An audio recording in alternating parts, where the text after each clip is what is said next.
I'll be reading my paper. It's pretty detailed. Please bear with me. Okay.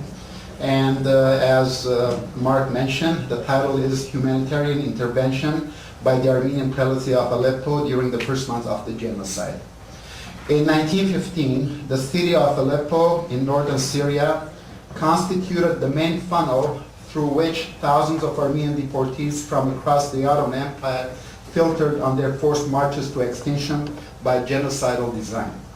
During their transitional sojourn, or in the case of the more fortunate ones, permanent stay in that metropolis, the outcasts received humanitarian assistance, albeit with difficulty and clandestinely from several corners, such as the US Consulate, Swiss missionaries, and the local Armenian community. The latter had existed for many centuries and had by World War I fashioned itself around a number of churches, schools, and voluntary associations, with the prelacy of the Armenian Apostolic Church acting as the hub of the bulk of activities. As such, the prelacy was destined to play a pivotal role in alleviating the misery of incoming deportees during the turbulent war years. While the participation of certain institutions and individuals in benevolent acts vis-à-vis the genocide victims is recorded to some extent, that of the prelacy by and large is not.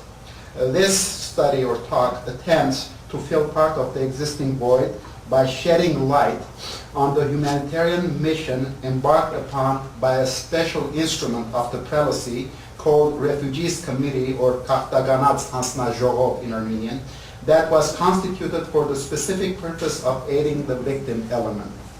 Although the Refugees Committee remained active at least through early 1917, the paucity of sources does not allow for a fuller investigation of the entire period.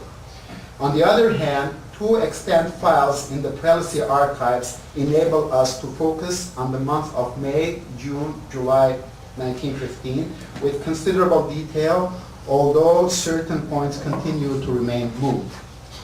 First, the formation of the Refugees Committee. Catholicos Sahak II Chabayan of Cilicia, Kilikia, upon bearing witness to and receiving numerous reports on the incipient calamity befalling the Armenian people not only within his jurisdiction, but also the Ottoman Empire, or across the Ottoman Empire, hastened to Aleppo, the administrative center of the synonymous province, in a bid to save and protect the victims. Acting on Chabayan's initiative, the Civil Council of the Armenian Prelacy of Aleppo on Monday, 11 May 1915, invited a number of Armenian notables to its headquarters for a consultative meeting. The participants, led by the prelacy locum tenens, Arashnortagam Deraba, Father Harutyun Yesayan, who was a priest Kahana, discussed the myriad problems pertaining to the refugees and set to meet their immediate material, moral, and health needs. Accordingly, a Refugees Committee was formed with the following members elected to its executive board by a majority vote: Tavit Kirejian, Chair; Tigran Piranyan, Secretary; Sarkis Giergian, Treasurer, and an unspecified number of members at large. Given the critical times, the committee sought formal recognition by furnishing the governor of Aleppo province, Celal Bey, with a report that also included the membership roster. The committee would be satisfied with the governor's verbal assurances for a swift confirmation in order for the committee to start acting at once, which formal approval came in late May. The committee similarly deemed it necessary to employ a salaried officer to manage expeditiously the enormous task at hand. Accordingly, it employed one native, Nazaret Avunikian, to deal with all refugee needs and especially to oversee their daily movements within Aleppo city before they were dispatched elsewhere by the government. The committee traversed a bumpy road in terms of keeping its form and even very existence in place. On 21 September, unable to withstand the growing daily demands and state persecutions, it resigned, prompting Sahak II to constitute a new committee with 5 members under the presidency of the newly appointed vice locum tenens, Father Hachadur Boygyan.